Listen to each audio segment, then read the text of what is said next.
Our last series for the first week of Hearthstone Grandmasters is about to begin. StrifeCro versus Eddie, and we'll find out what is the final standings after a week of play here at the highest level that we have to offer with HSGM. With that, we have one final Warrior Mirror, TJ. How's that look? Yeah. Oh, it's looking great, Dan. Yeah. This is, you said it, one more match to rule them all. Both these players have Elysiana in their main decks. It feels like it's been a while since I've been able to say that. They're very similarly matched. In fact, I think their decks are only one card. Their primary decks are only one card different, or two cards different. And because of that, this is a very even series. Even if you look at sort of their secondary decks and their tertiary decks, it's kind of similar with a couple different inclusions, but overall, I'd say an even matchup, Dan. Yeah, overall, I'd say that this one could go the distance. You know, the Elysiana hasn't been actually a big factor for us today when we've been seeing the Warrior stuff. It's largely been the tempo that's been able to be generated through that. But I will tell you, Dan, because of that fact, because we've dodged the Elysiana being super relevant, that means that this first match could go the distance. I'm excited to see if that's going to be the case, to be honest. It's the last one. Let's go out with a bang. With a boom. All right. Turning him over on one. I don't anticipate games 2 and 3 being that case. I think Eddie has the more aggressive deck list. Yeah, he has gone for the much more aggressive deck list. Right, so actually, I think game 1 will be the long one here. So is StrifeCro. So they both have very aggressive secondary decks. Yeah. Cool. I like it.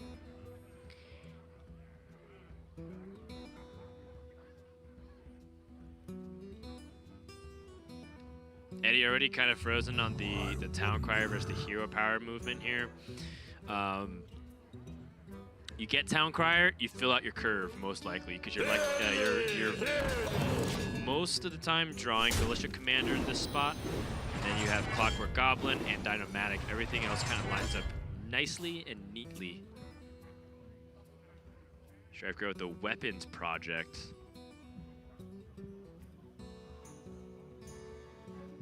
Kind of debatable if whether or not you should even play Weapons Project. It seems to be a really good disruption tool in the mid stage of the game, excuse me, of the Wrench Caliber. Even just like using it for armor gain and shield slam just has much more uses than early game cleanup of 1/2s. Yeah. The 1/2s, like, it matters if you're playing as like Token Druid, or even just like early mechs from Hunters that need to like magnetize and snowball the advantage. For now, though, it's not like these Bomb Warriors really capitalize on having like a Town Crier on board. You're not going to be in trouble because of that. Oh, and if anything, now that he has Weapons Project and Inheritance Jones, now that's actually grounds for playing Weapons Project in this position, because now you can take down the Clockwork Gnome and then coin out the Harrison Jones. You do have to be a little bit careful about how much you draw when you're both on even footing in the matchup with Arcos Elysiana and no bounces.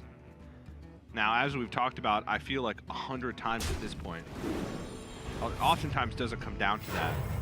But the times that it does, you really regret drawing aggressively in the early game because it makes your turns awkward. Now, the counter argument to that is by drawing aggressively, you hit Dr. Mad Genius more often, more consistently. You hit your more powerful threats more often, more consistently. Yeah, you have the ability, you have more options to establish tempo. It goes badly when you're very behind on the fatigue. So yeah, I can totally understand the logic of taking it a little bit slower and not rushing it through.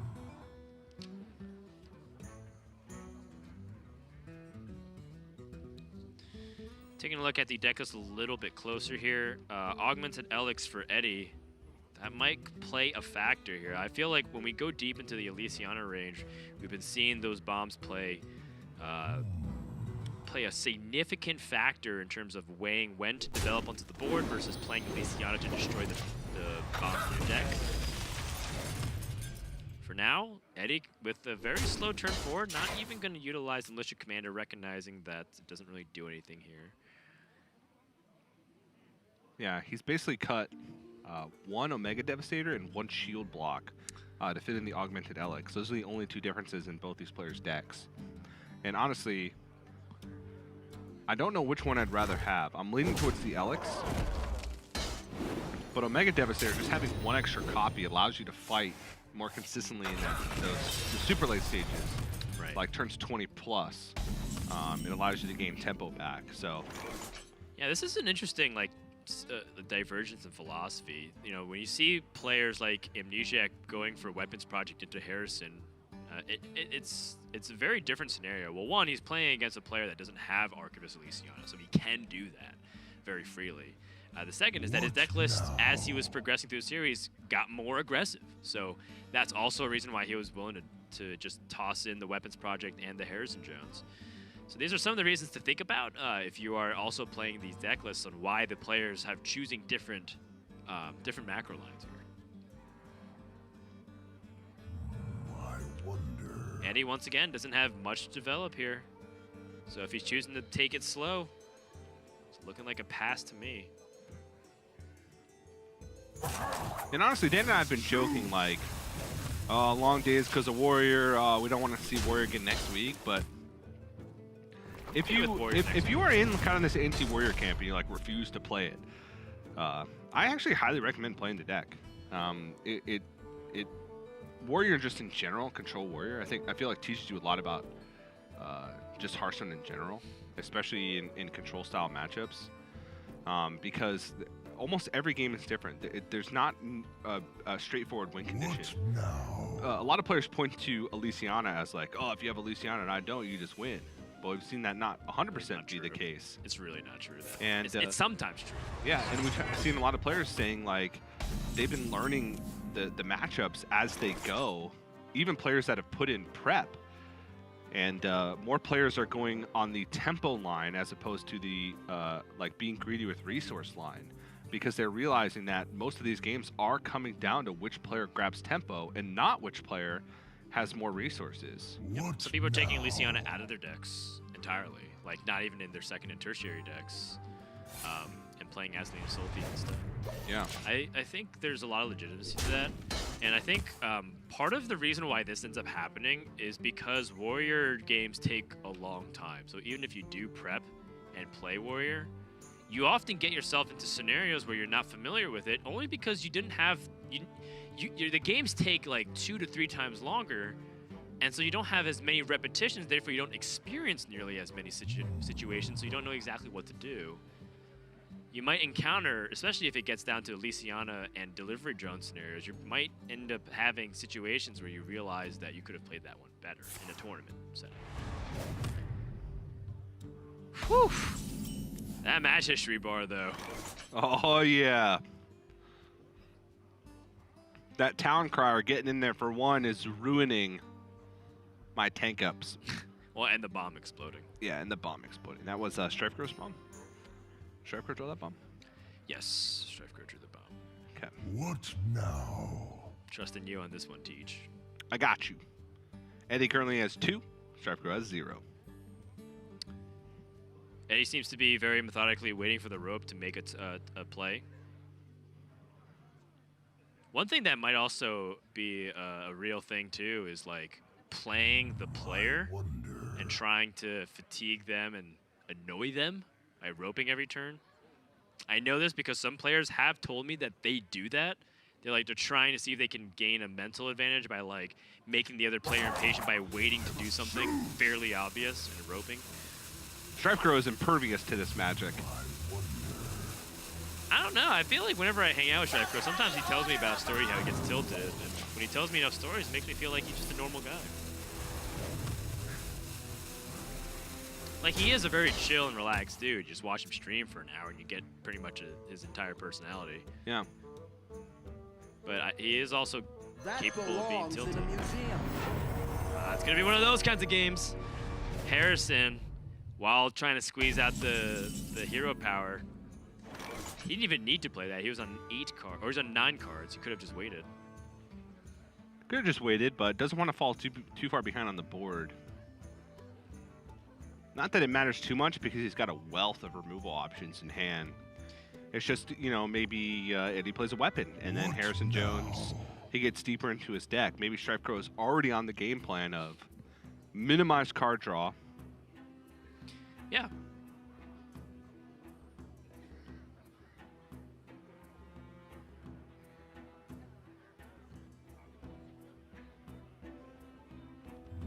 I wonder.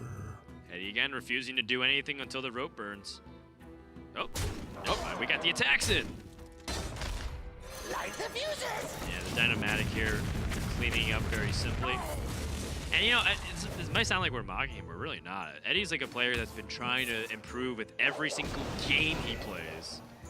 He like thinks about every possibility that he did right and wrong, and that's also led to his strong improvement in results and his mentality over the years.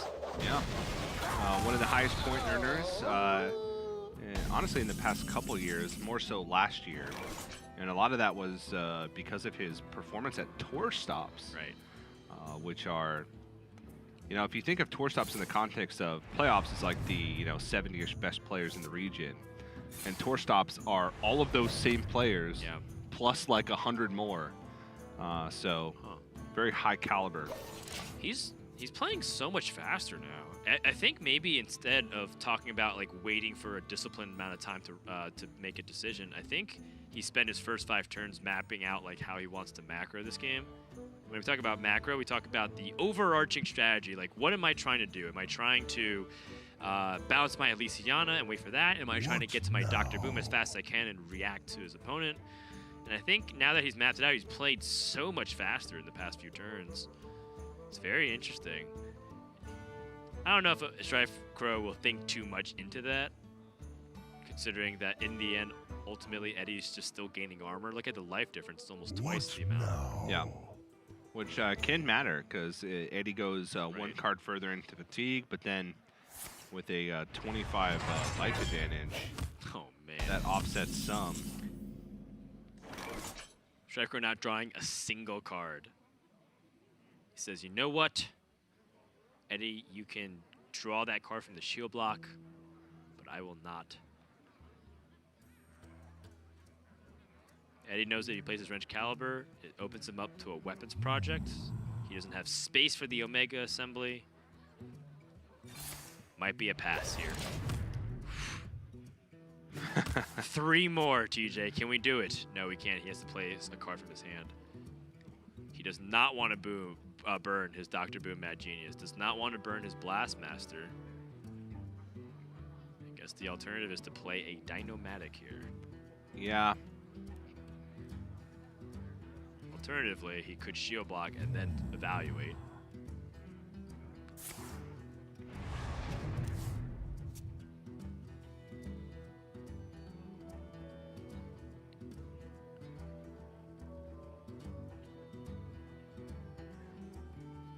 We talked about how resources and Elysiana wasn't a huge impact, but last time we saw StrifeCro play, it was against Amnesiac, and it did end up coming down to some of that resource battle back and forth, and it was very close, a nail-biter series. Yeah. In fact, a lot of people who were talking about, you know, the Grandmasters week, and there was definitely some complaints out there saying like, oh, there's just like a lot of warriors, it makes it for lack of diversity. And then some players were saying, you know what, honestly, I felt like it was really interesting watching the players be so meticulous about every move. And they were highlighting, especially StrifeCro versus Amnesiac. They're saying that was like a really cool chess match back and forth. And while Amnesiac wasn't playing his best, it led to an exciting finish. Yeah, Elysiana is not just a card you play when you're in fatigue that like lives through the game, right? Especially in these mirror matchups, you have to put a lot of thought into even your choices from Elysiana. Right. And even beyond that, like the trades that you make, mana expenditure, since you're usually picking up to pick up big threats. Or it's like, well, do I pick up a big threat, or do I pick up something small that has like a board impact, like an immediate board impact, like those types of micro decisions in the super late game. And then every decision that's made at this point in the game also affects that, right? Because if you draw cards, then that can put you 1 card behind in that fatigue battle, which means you have to pace out your resources even better. It's it may seem slow, and the decisions that they're making now may not feel like they have too big of an impact, but it's a ripple effect, Dan. It is a ripple. Trickle down economics.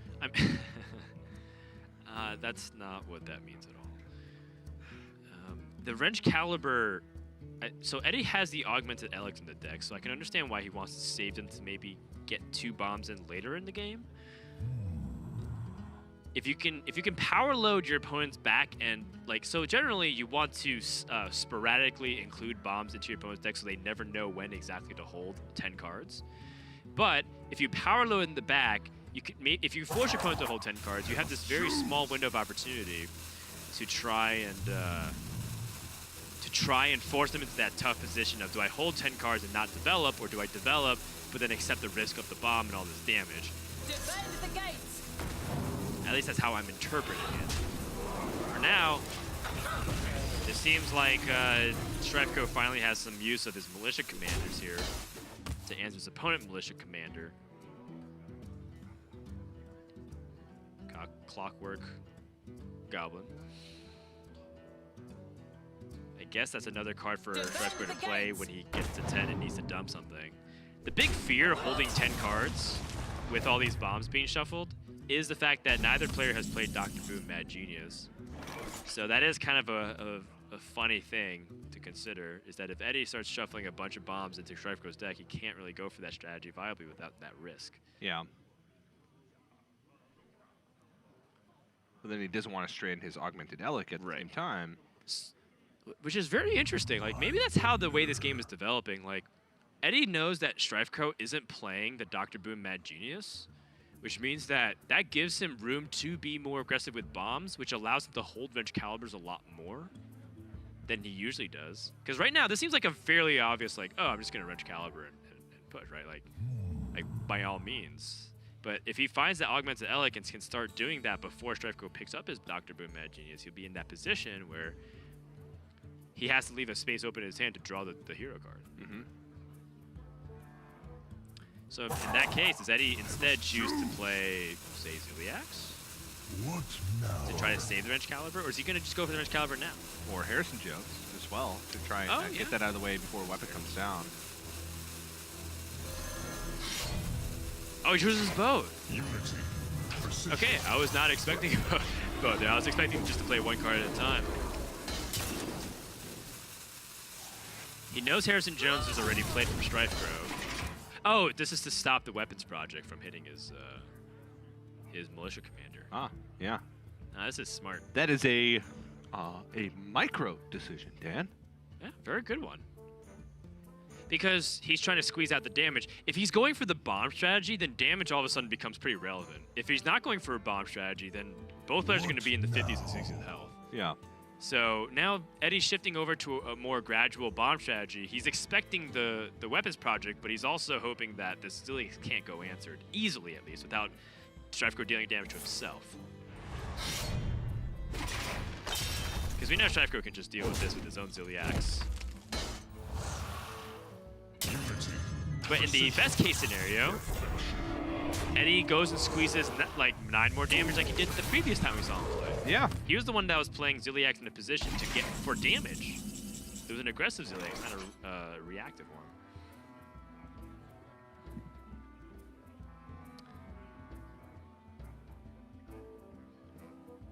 If Eddie's committing to this play, I wonder if he goes for the augmented Elec pickup here by Harrison Jones' opponent's weapons project. Or even try and gain an advantage by accelerating his ability to get Dr. Boom online. That's fair. Yeah, that's also a good point. Both Dr. Booms. The more turns he has Dr. Boom, the more chance he has for delivery drone to get big opportunities like that.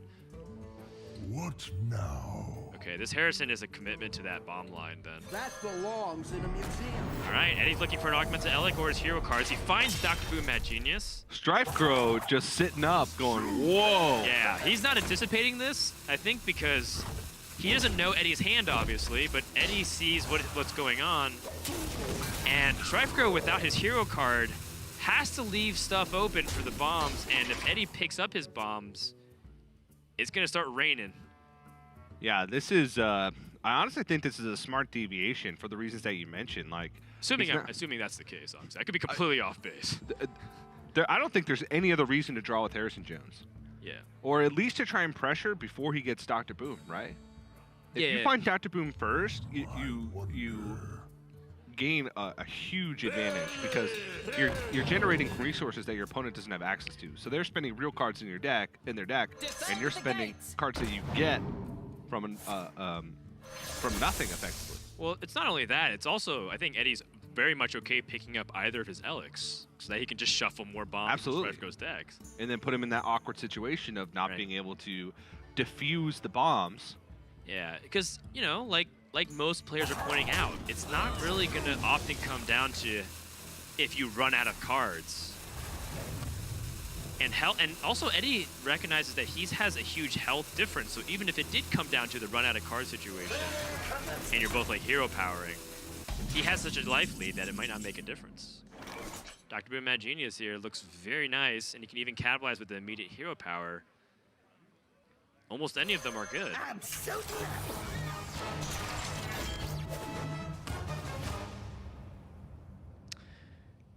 Well, interestingly enough, that does make it kind of awkward because I think he'd rather draw a card than burn one here. So delivery drone, he actually would want to pick up like a 1-mana mech. Okay, then. otherwise he'd have to expend his shield slam, because if we're correct on assuming his game plan, the Eliks still left in his deck are very crucial, as well as Blastmaster Boom. Every other card, not so much. Does find Eternium Rover, so that's kind of a free giveaway. But there are a lot of dead cards in his deck still. So picking up Boom Reaver. Boom Reaver is just like the best raw card for tempo, which is like the ultimate game plan of any warrior versus warrior. Eternium Rover goes closer to the line that we were talking about, which is the Elik. So we'll get a good idea of his mindset. Oh, okay, he just spends the Shield Slam. Yeah. Shield Slam's premium removal, so it's like hard for me to like part ways with that. But I mean, Eddie's like recognizing that this is probably his best way to bridge that gap, because if you think about it, if you have Dr. Boom Mad Genius, all your minions become removal. So it's okay if you lose one Shield Slam here if you're going to commit to this Elik/tempo line. Yeah. Boom Reaver's kind of a Shield Slam in a way. Yeah. And like StrifeCro's like kind of playing directly into it too, because he's playing so slow and not drawing really that aggressively. And part of me thinks that the reason why Eddie could do this line with the Elik/draw to Dr. Boom was because he saw things like StrifeCro play Harrison before he played Weapons Project. This seems like a good opportunity for the Boom Reaver to come out. Yeah, a lot of great pickups still left in his deck. And you're not missing a big hero power either. Elik just kind of not the biggest minion, but just the having the threat of it on the board for additional bombs. Blastmaster Boom still in the deck. Yep. Does he have like an Acolyte or anything he's worried about? He doesn't even run Acolytes, and neither does StrifeCro. Okay.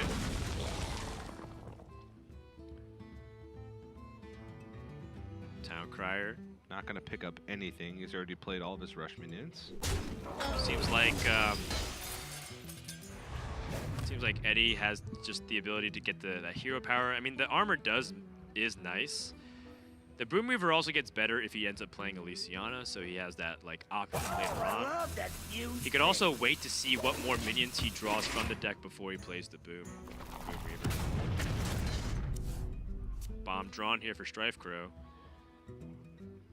Eddie's giving StrifeCro no ability to capitalize off of a good Omega Destroyer too. That's like another thing to consider.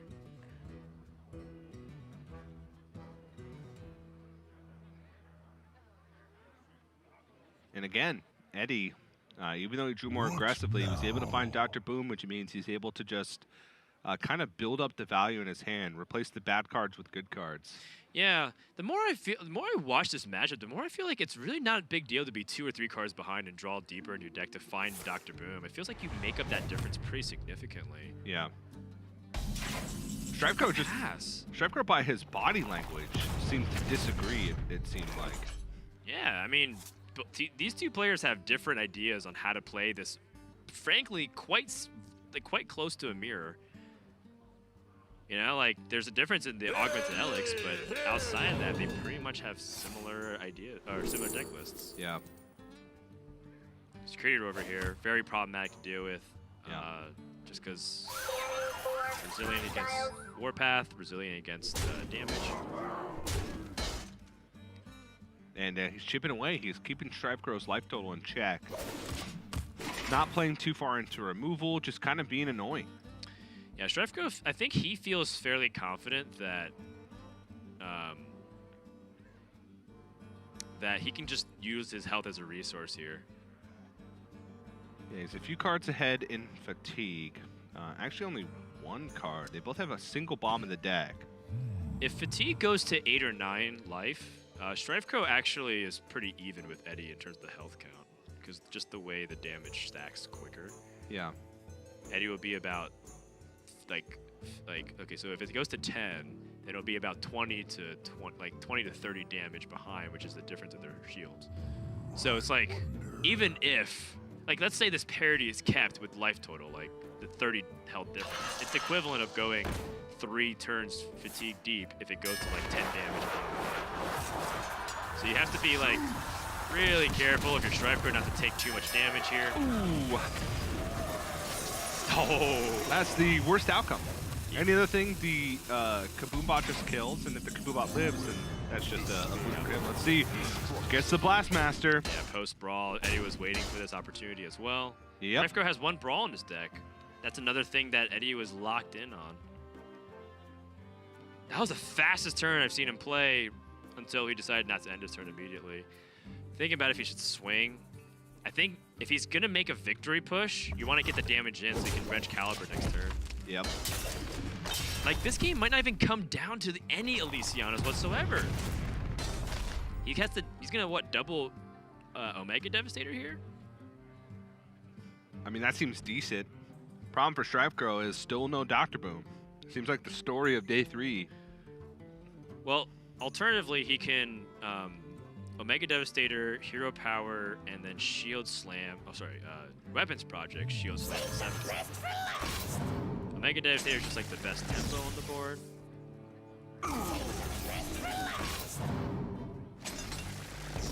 And Eddie's goal from here on out is just basically not give time for StrifeCro to safely play Elysiana. Like, try and put him too far behind on life and put him too far behind on board to allow him time to play it. I think it's time to go in. Alec and Wrench Caliber. That's kind of what you've been waiting for a while as a secondary option. Yep. It's not the main goal here from Eddie, but it's like a side objective he built for himself.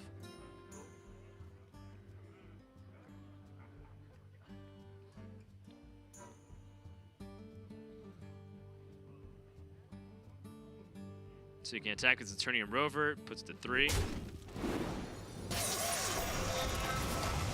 A Warpath, okay. Trying to clear pretty efficiently. Gonna trade the other 2-1. Nice and clean.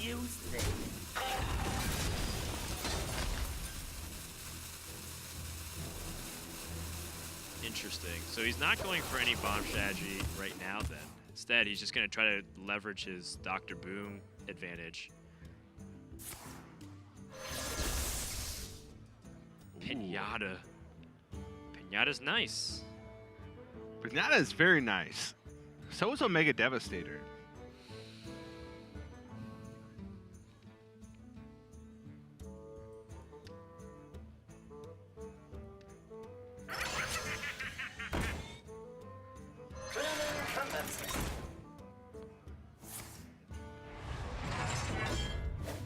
Yep, just playing it out.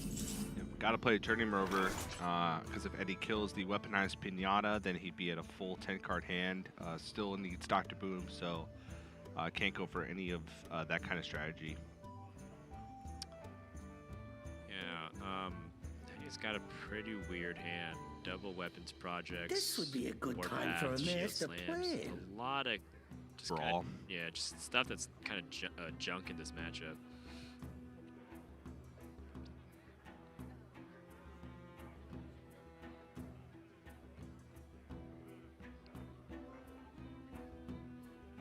So the thing about the Augmented Elic and the Wrench Caliber that I'm starting to realize is that Eddie doesn't actually have a real board presence. If he played the Elec in the weapon last turn, his opponent would have a stronger board, which means that it's not nearly as good. But at the same time, doesn't have minions to really play because it's all like removal options and Omega assemblies. Yeah, and this is where, like, not emptying his hand sooner to be able to get Omega assemblies online. Yeah, it is Try a and downside. pressure. It is a downside. But still puts 2 bombs in, so. Oh, the Black Knight. Haven't seen him in a hot minute. Yeah, StrifeCro with the immediate weapons project, Dynomatic to shut it down.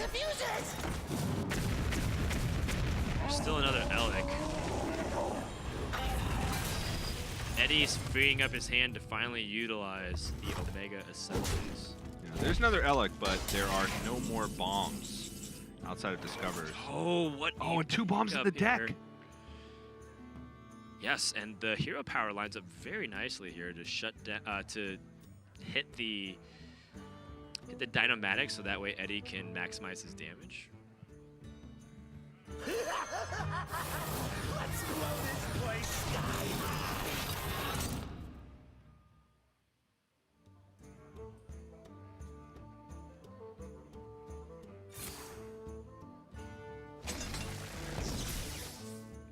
Yep, trade in here. All right. Present the board threat. StrifeCro can easily shield slam this, but what's his development afterwards? It's his Dr. Boom! Yeah, finally Yeah. for StrifeCro. So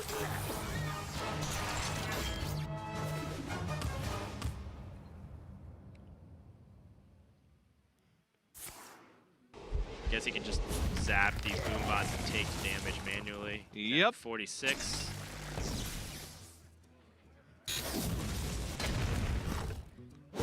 All right, well, Eddie, I think, still has a lead, at least in resources. StrifeCro's used both Mega Assemblies. That's the last bomb in Eddie's deck. Yeah, he has to Elysiana very soon. Yep. But he's got time. Yep. If he can find a Clockwork Goblin, this could be pretty big. Doesn't find it. But he can keep dumping his hand, so that way he has another Omega Assembly that he can play.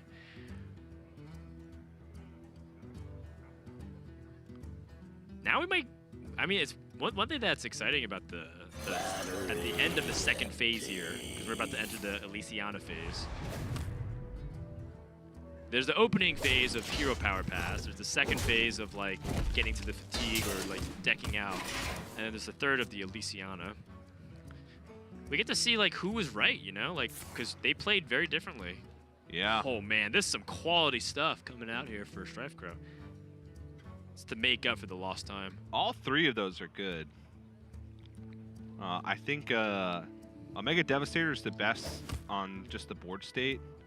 Dynomatic is pretty similar because it kills the Elec and then you trade over, but Omega Devastator, you still kill the Elec and trade over, and you get to trade over the bigger minion. Yeah, very simply, the StrifeCro has been identified as the defensive player. Eddie's been drawing more aggressively, putting more damage on, so Omega Destroyer tends to be a more reactive card. Yeah. And the Boom Reaver for StrifeCro might not even have a good use of it. Yeah. So I like the Omega Devastator. Yep. So StrifeCro realizes that getting this Warpath out of the way now, hard to use card, and also he's pretty sure Elysiana's coming down next turn, so he wants to have Omega Devastator to follow that up and have tempo post Elysiana. Yeah. Damage is done though. I mean, look at the bomb damage from Eddie and all the pressure. It's put him down to 35 versus the almost 80 life of Eddie. All right, well, let's see what's in the box. Ooh, Mashog Announcer is actually pretty decent. So all of a sudden, mechs. All the rush. Yeah, the rush is not as effective, and it's hard to plan around. Mach Hunter is interesting as well because both Kaboom and Microbot can kill off the This would Mucklings. be a good And time then you just for have a big master body for 5 plan. mana that can also have Right. immediate impact on the board. But So you're not sure that's the Angry Chicken? I'm absolutely positive it is not the Angry Chicken. All right, I'll remember that. Yeah, I think I like either the Mug Hunter or the Mashog Announcer. Mug Hunter, there's like 2 out of the 5 hero powers that work really well. Or, yeah. Looks like Mashog announcer was choice. We have a split second to see. Execute. Seems to be the one here. Big Game Hunter also has a case as well. Ooh. Cairn. Guard and a Cairn. So Cairn, Safeguard, Torn Warrior, Mashog, and Big Game Hunter. Yeah, Big Game Hunter because he knows that Blastmaster Boom is still in deck, and his opponent might have Boom Reavers. One bomb remaining. Ooh, StrifeCro fades the second bomb. Now it's time to catch up on life. That's the name of the game. Well, StrifeCro kept his Clockwork Goblins for so long post And Elysiana. Wrench Caliber. Yeah, he kept all of his bombs for post Elysiana.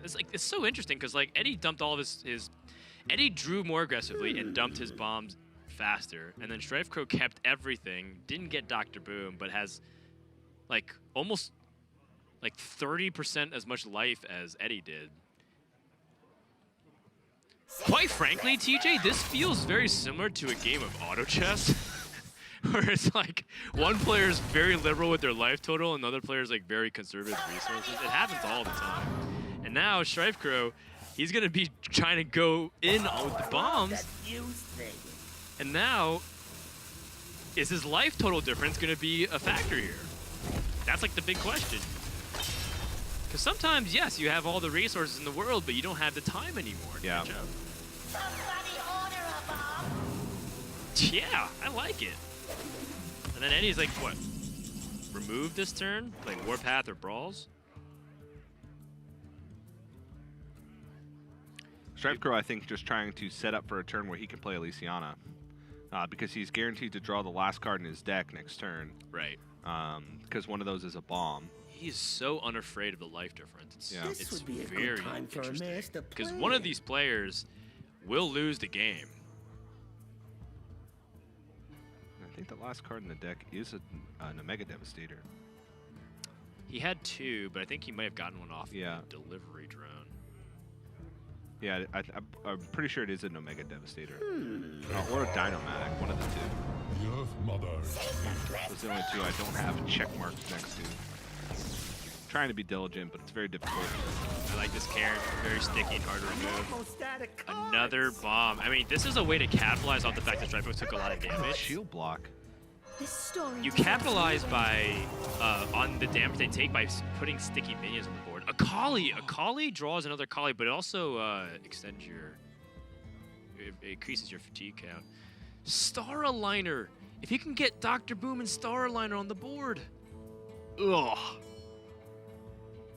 Those aren't great. Weapons Project is a way for him to catch up in life. Well, not really, because it's a you go even. Well, Eddie's further into the fatigue. Oh, he's a Snapjaw. With the Star Aligner. With the Star Liner. Two ways to Snapjaw. Star Aligner.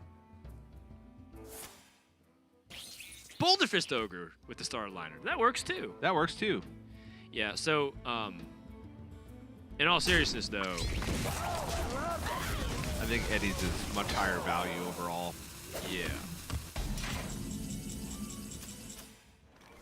I don't know. Kali, Weapons Project, so Starliner, the or Weapons Kali, Project Boulder isn't Fist Ogre. even though, because Eddie is deeper in fatigue, so the life matters more because Eddie takes a bigger percentage of his life. Okay, yeah, I see. So that's why Weapons Project I think has a case. But currently he has 74 health to StrifeCro's 24. He's got 50 more life than StrifeCro. Yeah, and that's a massive difference. And that's about to go even further. Eddie still has an Omega assembly also. StrifeCro is quickly running out of time. There's going to be 3 bombs in the deck, so Eddie isn't actually at 75. He's more at 60. Still. And then StrifeCro can, like, wrench caliber and shoot stuff. Yeah. But this Cairn that's unkillable is actually a huge problem. Wow, who is that handsome? Boom Master. Trying to fight back on the board. The ideal scenario, kill the Cairn. Oh. Oh, man. That's Okay. not ideal. Yeah. Eddie picks up good Omega Assembly, could be the difference maker here. Picks There up it Omega is. Devastator. He had options regardless, but this one's very nice and clean. And the Cairn that just refuses to die. I think it's put on full display why this card is effective against Warrior. Because by the time this comes out, it's very hard for them to deal with it efficiently because even things like Militia Commander doesn't trade 1-for-1. And he's just pushing 4 damage a turn. 2 weapons projects in hand. I think it's valuable to sway. I guess not. Well, yeah, the weapons project, I guess, just adds life. He wants to just press in here. He's actually threatening potential lethal. Yeah. On StrifeCro's end, he has the Akali.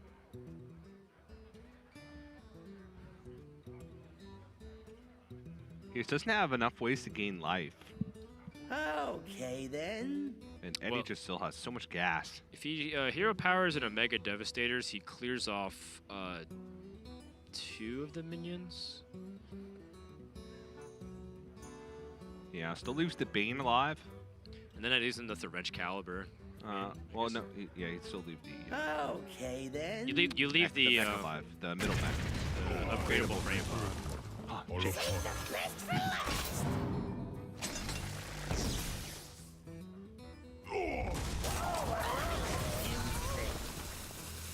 He knows weapons projects still remain. That's like the interesting thing about like Eddie. Eddie's played this very well, I gotta say.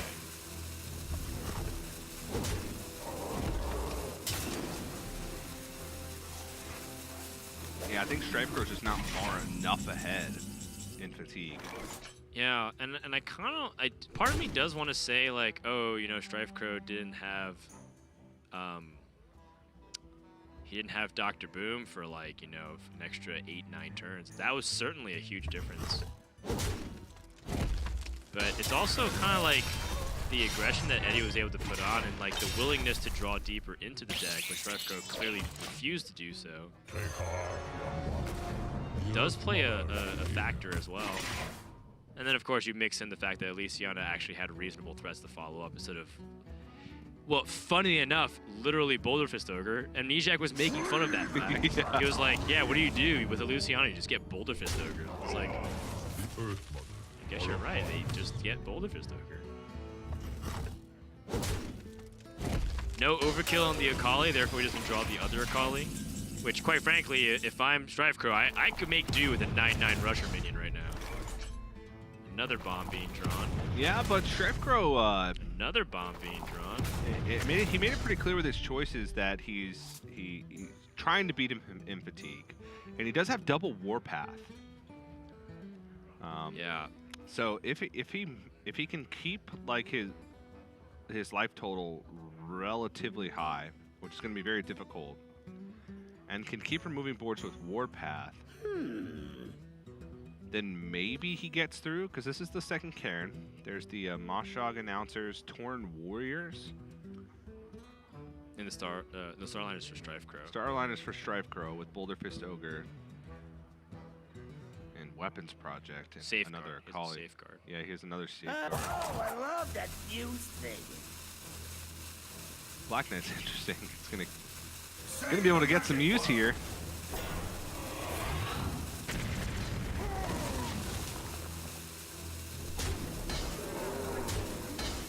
Dude, how much damage has this Cairn Bane Bloodhoof combo done?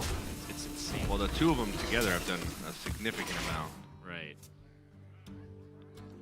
Black Knight, hero power.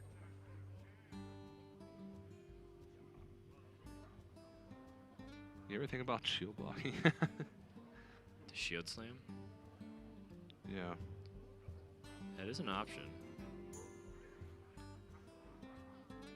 None shall You can also do it next turn. Yeah. You take off 3 power versus 4 if you hero power here. Yeah, that's true.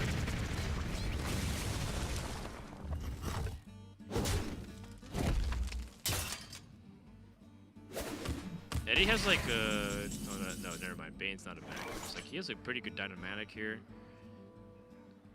Seems like he can also just take down this Black Knight with his hero power plus develop something. Yeah, Security Rover is the highest cost minion in his hand. Makes sense.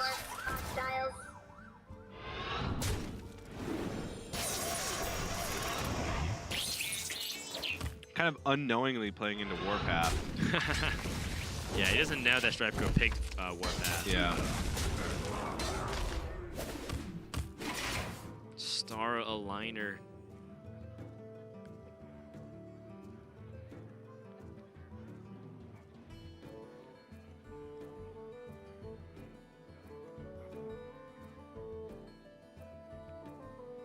I think he shield blocks here, right?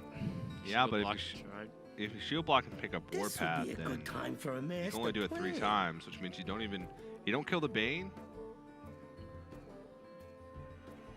You only kill the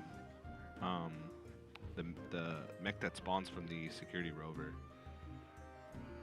You can Warpath twice in hero power. So You maybe leave up you 2 mechs and take out the Bane, but yeah, so maybe you shield block, shield slam, and then you hero power the 2/3. You just let 4 power exist on the board, then you go for a Warpath. This is, I guess, similar in scope because if you don't draw. yeah, you don't draw, which is actually quite important. And he gets the full value out of the weapon too, so this minimizes a lot of damage on board. I just don't know. I think he's not ahead enough in fatigue. There's 1 bomb left in Eddie's deck, I believe. He's got a bomb. He's got a safeguard, and Seems like a Mega Devastator opportunity here. Okay, the Boom Reaver just wants stuff to close the game. My ancestors. He does also have minions in his deck that he can pull. yeah, I mean, Boom Reaver is just big stats. I think that's kind of what he wants. yeah. And StrifeCro is not going to be able to take advantage of this delivery drone here. He would have to draw Warpath, but doesn't. Oh, Mega Devastator. All right.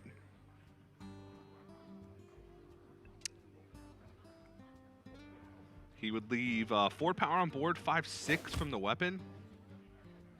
So he's effectively at 5. Save the best for last.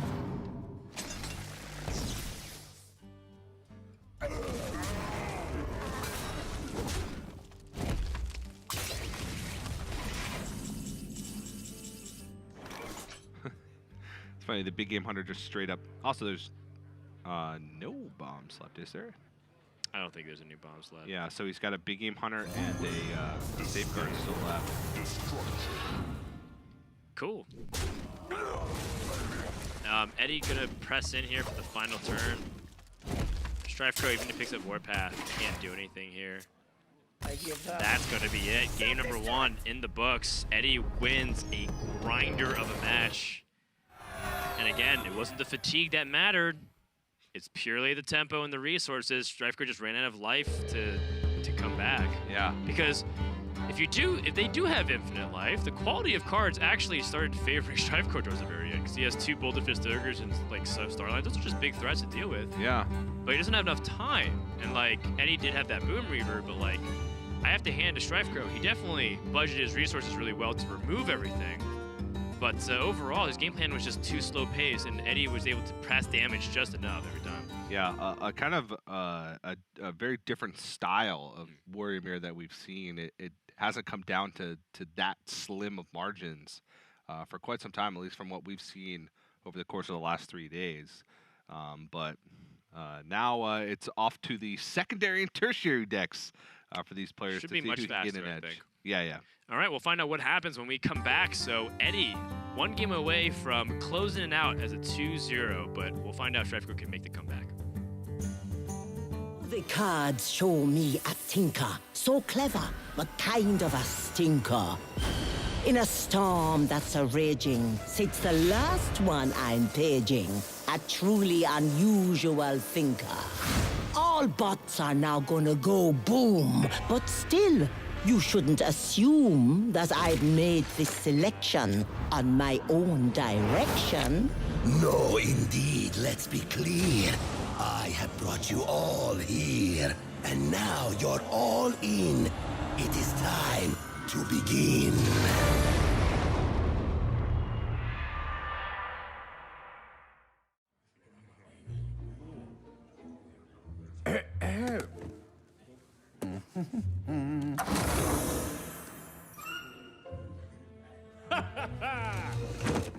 Well met, friend. Ooh. Let's get this over with.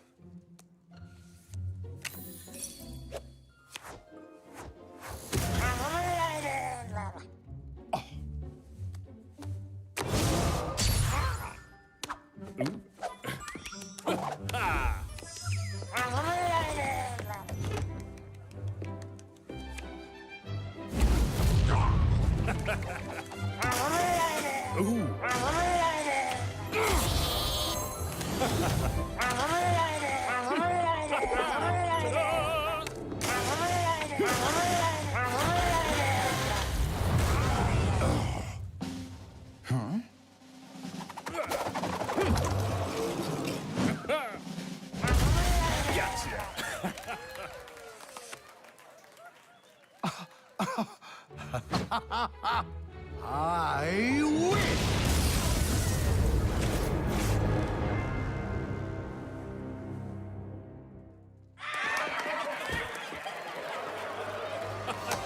Oh, what an amazing game! Oh, well played!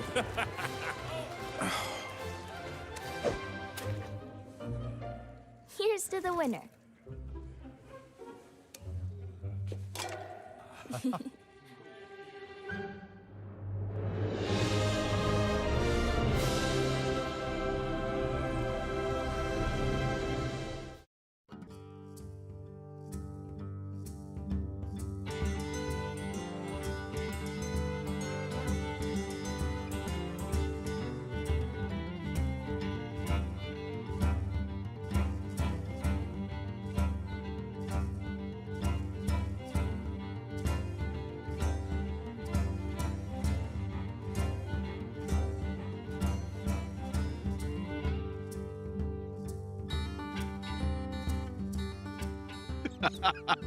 Welcome back, everybody, to Hearthstone Grandmasters.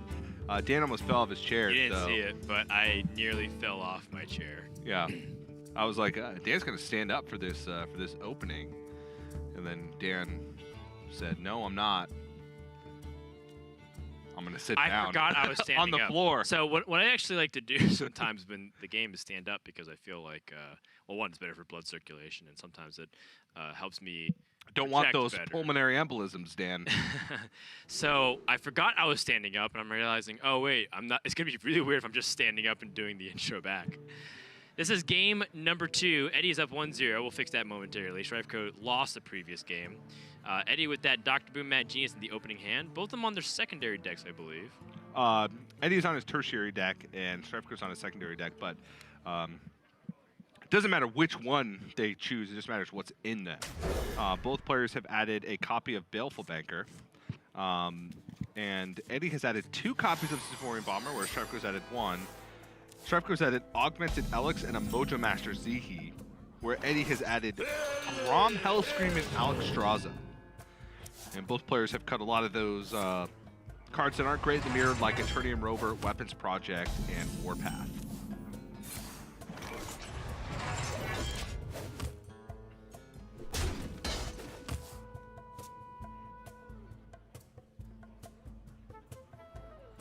Pressure plan, honestly looking good for Eddie. He's got minions to scale up the curve. Missing an Elec. Elec coins Symphorian Bomber into Symphorian Bomber. Seems like a pretty nice little shindig to me. Yeah, it's optimistic though to assume that it won't go down, but you know, it's pretty much just Militia Commander or Shield Slam that would deal with this.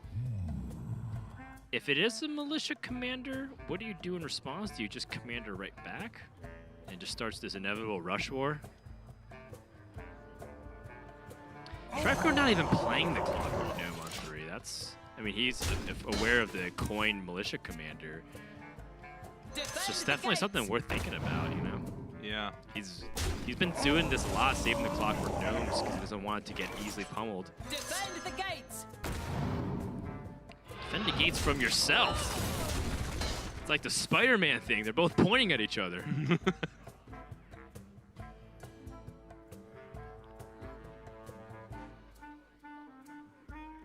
I'm always interested in StrifeCro's game plan because he always does things just a little bit differently. Well, he picked up the Augmented Elix, so I think this one seems pretty clear to him. He's got Augmented Elix, double Clockwork Shuffle into the Blastmaster Boom.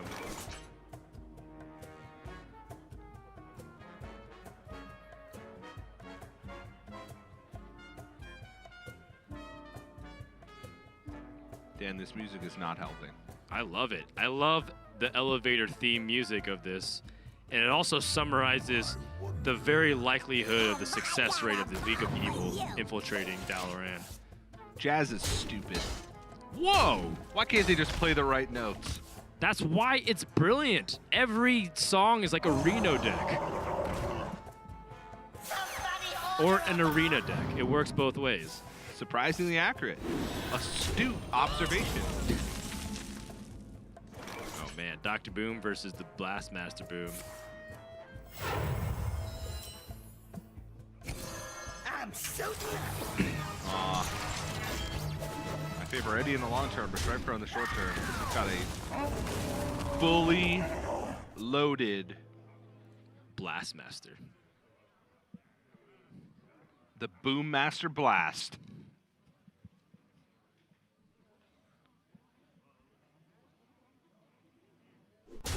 Oh yeah. Oh yeah. Sitting up in his chair. That's what I'd love to see. So Eddie has the Shield Slam. He has a Clockwork Goblin and a Ziliax and a Militia Commander, all opportunities to fight back on the board.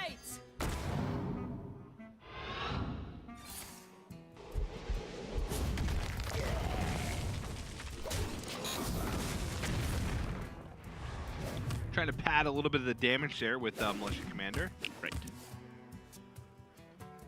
Does succeed in that endeavor. Wrench Caliber and Militia Commander to press in for the damage here. StrifeCro has an opportunity to be aggressive. Be aggressive. And I'd like to see him, I mean, his hand is fairly aggressive in that sense, where it's like you dump your resources and then you refill them with Harrison Jones and a Mega Assembly and Shield Block. Still gonna take it a little bit slower though. Yeah. Shield Block. Guess it wouldn't have changed much of his play. Augmented Elec wouldn't have been playable.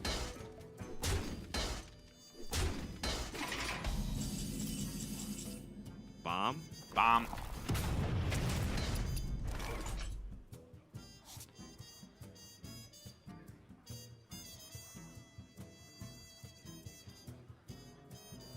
This is one of the downfalls of Eddie's deck because of the inclusions he's decided to make.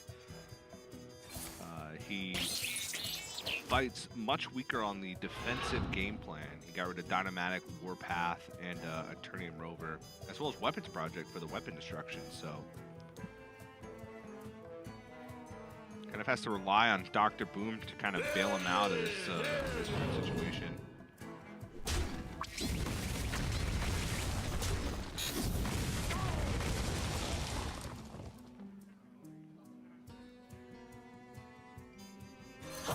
Seaquarium Bomber. I mean, Eddie's trying to do whatever he can to fight back for the board, but Dr. Boom is not giving him much.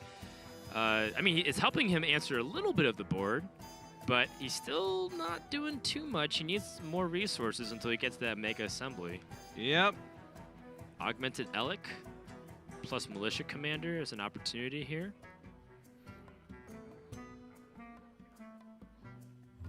I wonder if StrifeCro is also going to just tempo this Harrison out here. I don't know. I think Augmented Elec, Militia Commander trade and swing.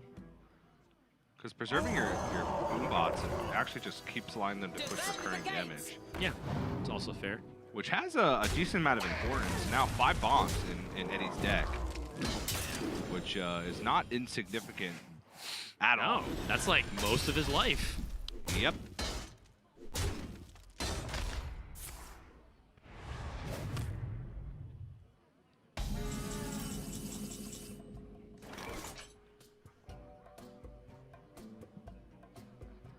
Wow, not much to do this turn.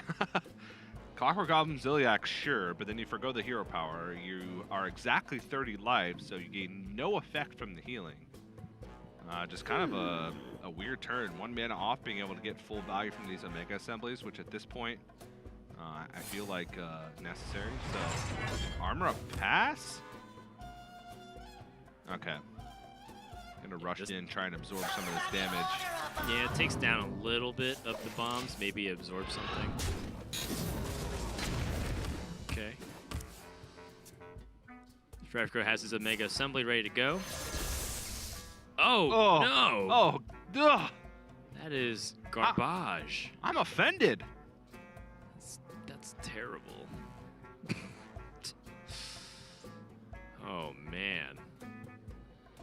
I don't think I've seen a worse Omega Assembly before. What now? An Omega Assembly that you can play in its entirety for 2 mana. It's a 0-2. It's not gonna do anything.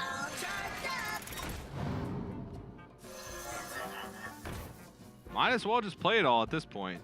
Yeah. Ooh, yeah. Now Eddie actually has the ability to strike back with the Ziliax and his Omega Assembly and his Omega Devastator. Yeah, that is much better. Yeah, plus this combined with the Dr. Boom Mad Genius, I think StrifeCro's window's closing. Magic neutralized. Like every bit of damage that StrifeCro can push will help him, but you know, with this Beryllium Nullifier, that means Ziliax is going to be hard to remove and gain a bunch of life. Eddie looks like he's in prime position to climb very far ahead now. Sephorium Bomber. All right, well, Sephorium Bomber does give StrifeCro a chance for lethal. You have to hit 6 bombs in a row. 6 bombs in a row. Oh, man. The odds of that have to be astronomically low. What now? But imagine if it happened. Imagine if it happened, that'd just be the clip of the week. Might be just be a clip of the tournament. This story deserves a new win. Oh my gosh. Feliciana. Darius Crowley. Smolderthorn Lancer, maybe? Or Heavy Metal? Wow. Mountain Giant? StrifeCro quickly realizing his only way to win the game at this stage. I think just like straight up out-tempoing the Out-tempo him. Which honestly makes sense because Eddie, if you account for the bombs in his deck, is at 1 health. Fair enough. Maybe he gets like the Reckless Rocketeer stuff. Yeah. I think he's gonna Baleful Banker and then hope that he can get something else. Yeah. Some kind of weak stuff overall here. Bomb. Okay, Weapons Project. I mean, that 1 bomb exploding means that this Ziliax is about to pop off.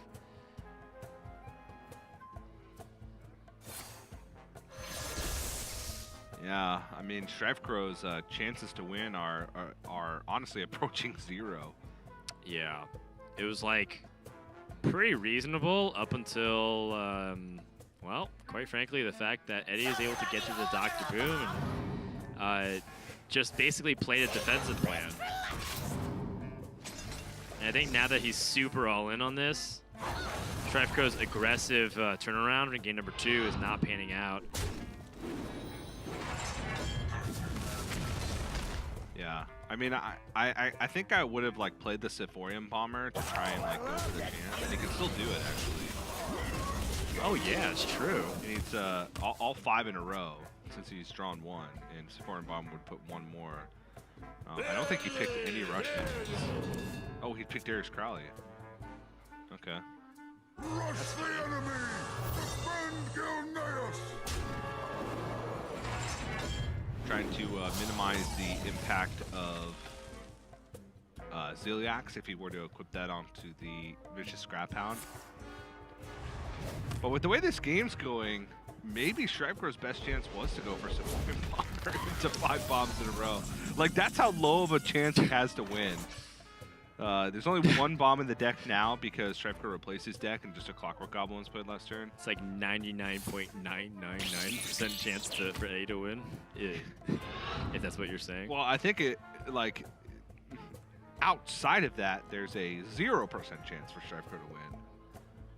I don't know, just small things to think about. Like, look at this.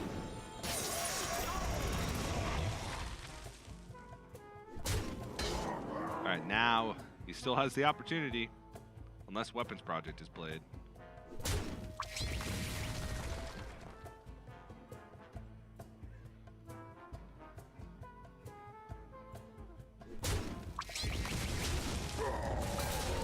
Eddie trying to close it in here. StrifeCro's running out of time. I mean, the Town Crier pulls the Darius Crowley. His last chance is literally the C4 Bomber before he gets out of range. I think you honestly have to, with Blast Shield, this is your last chance. I don't know. It's so abysmally small that happens. Like, so small. I just want to see 4 bombs being ripped right now. Nope. Oh, Alex Straza. Now Eddie can be aggressive right back.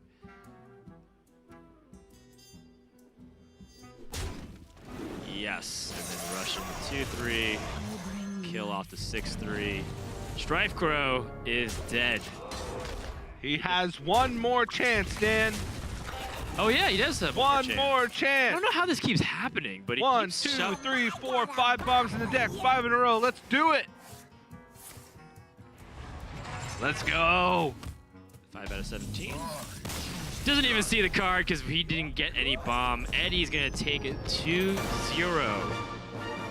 and improve to a 2-0 score overall in this division, taking down StrifeCro. Yeah, showing mastery of the Warrior Mirror matchups. Definitely seemed like he had kind of a higher level understanding than a lot of players, knowing when to draw those additional cards, knowing when to play for tempo, when to push the aggression. Had the fastest Warrior Mirror matchup in his first match of the week, so everything kind of lining up, and very impressed with this play, very meticulous. Yeah, absolutely. So I think that's going to do it for most of our games today. We don't have any other series, but we're going to try to see if we can get a quick word with Eddie on the line. Yeah, well done. And I feel like his first game he played very well, just because it seemed like he was covering all his bases. He was doing a really good job of like evaluating each card value, both in his hand and also in his opponent's hand, which was like pretty exciting to see because it felt like he was in full control the entire time. Absolutely. All right. Eddie is on the line. Eddie, can you hear us? Yeah, I can hear you guys. All right. So nice win. Seemed like everything went according to plan. Very smooth. Did you feel like you were favored against StrifeCro at all? I did some testing. I think it's just like 50-50. Like, honestly, I don't think any of us have an edge. At most, I think my main deck has a little bit edge because I have 2 Alex and he doesn't. Mm-hmm. So that's like a very minor difference. Our list is very like same. We both have Archivist, and then we both have like Banker in our side deck, etc. Gotcha. Did you? So I guess because you end up being such a far lead, it's because like the Dr. Boom gave you such a big lead. I guess that's pretty much like one of the big deciding factors in the Warrior Mirrors. So I guess there's not really too much to talk about outside of that. TJ, do you have any questions for Eddie here? Yeah. What do you expect going into like future weeks? We saw like this is our last match, obviously, of this week. We saw a lot of Warriors.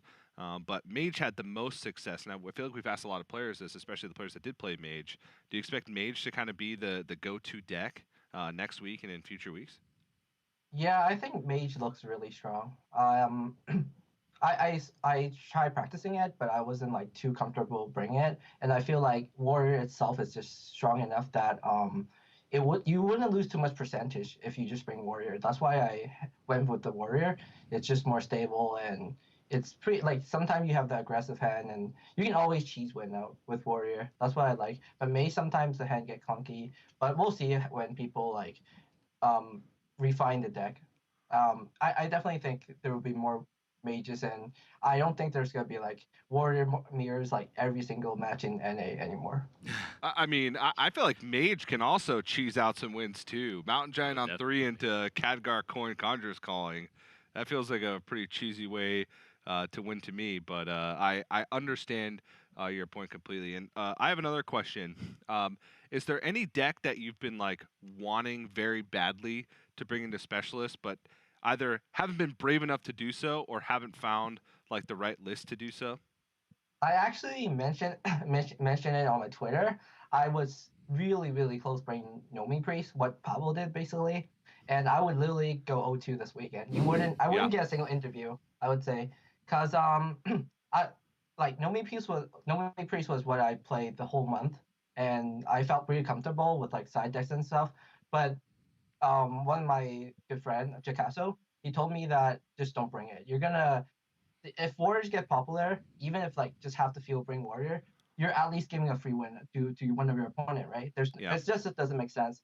And then he kind of convinced me. I'm like, yeah, we'll just bring Warrior then. I mean, it's just consistent enough, and gladly, or else I probably would go 0-2. I'm not gonna lie. Yeah, well, Pavel did go 0-2, and he didn't even have secondary decks and tertiary decks, so yeah, maybe that contributed a little bit to it, but the Bomb Warrior match is pretty terrible. Maybe we'll see some Nomi Priest in the future. I like watching that deck. Yeah. All right, well, it was a great series. The series started with the sun up, and now you can see the sun is setting. Very appropriate for how thematically everything has gone. But is there anything else you want to say, last words before we let you go? No. I just appreciate you guys like casting Warrior over and over. Really appreciate like it's your job, but like awesome job basically. Oh, thank you. Thanks, man. It's been a long couple days, but we appreciate it, at least at the very end of it all. Someone's looking out for us. Thanks, Eddie. Appreciate it, man. No worries. All right. Good luck in your next week's matches. All right. That's a very wholesome way to wrap things up, TJ. Yeah. Thanks to us. Shout out to myself. Oh, my goodness. All right. Let's breakdown of what we saw today from all of our matches. 6 great best of 3s that we had. ETC took down Race with that Rogue getting that lone win for the weekend for that class. Zalay took down Just Saying. Amnesiac taking out former teammate Muzzy by a score of 2-1. Yeah, and then the second half of the day, we had our repeat interviews with all of these players taking wins, Dog Monsanto and Eddie, finishing week 1 with a 2-0 score. And you know what, Dan? As tiring and as exhausting as it was, and as fried as my brain is, I did have some fun. There was more fun moments in the Warrior Mirrors than I was expecting. It was a lot of fun today. Yeah, we got to see some chain bombs when it didn't matter. We got to see no bombs whatsoever when it did matter. Very titillating experience overall, but still fun nonetheless. Hey, that's Hearthstone. Yeah. Yeah, and we also got notification too. Purple's like, "Hey, I did pick that second deck intentionally, by the way." And I'm like, "All right, cool." Yeah, I tweeted back at him. I said, "I would believe you if you doubled down on it and played it again for the third game instead of switching." So either he queued the wrong deck or he chickened out. No, he said that he specifically chose that deck on purpose. So maybe Monsanto's theory was correct, that he was taking some victory laps over his opponent. Yeah, pulling a purple. It's exciting. We're just getting started here with the Hearthstone Grandmasters system. This is the beginning, and plenty more to come. We'll see you guys Friday at 2 a.m. Pacific for Asia Pacific. And then we'll go to Europe, and we'll be back once more. Frodan, TJ, and everyone else here in Studio 5 in Burbank, California, thanks for watching, and we'll see you guys next time for more Hearthstone action.